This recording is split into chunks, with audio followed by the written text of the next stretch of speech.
শেষ যৌবনার মানুষ। আমার নবীজি বলে গেছেন, শেষ যৌবনার মানুষ অন্যায়কে প্রচণ্ড পরিমাণে প্রশ্রয় দিবে, প্রচণ্ড পরিমাণে প্রশ্রয় দিবে, কিন্তু এটাকে কেউ থামাবে না, বরঞ্চ উৎসাহিত করবে।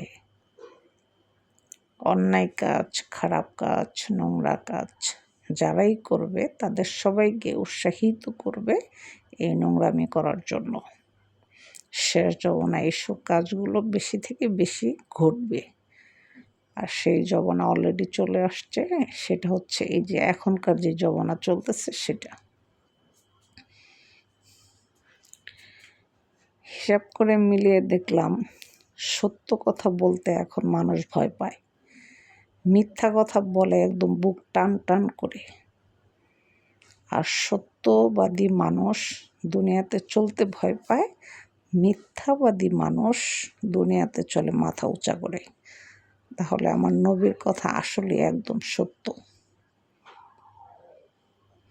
ভিডিওটি ভালো লাগলে অবশ্যই লাইক সাবস্ক্রাইব করে চ্যানেলের সাথে থাকবেন, আর সবসময় সৎ পথে থাকার জন্য চেষ্টা করবেন, কারণ মৃত্যু সবার জন্য অনিবার্য।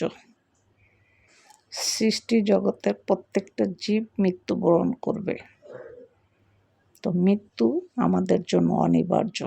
তাই আমরা সৎ পথে চলব, সৎ পথে চলে হালাল রুজি রোজগার খাওয়ার জন্য চেষ্টা করবো ইনশাআল্লাহ।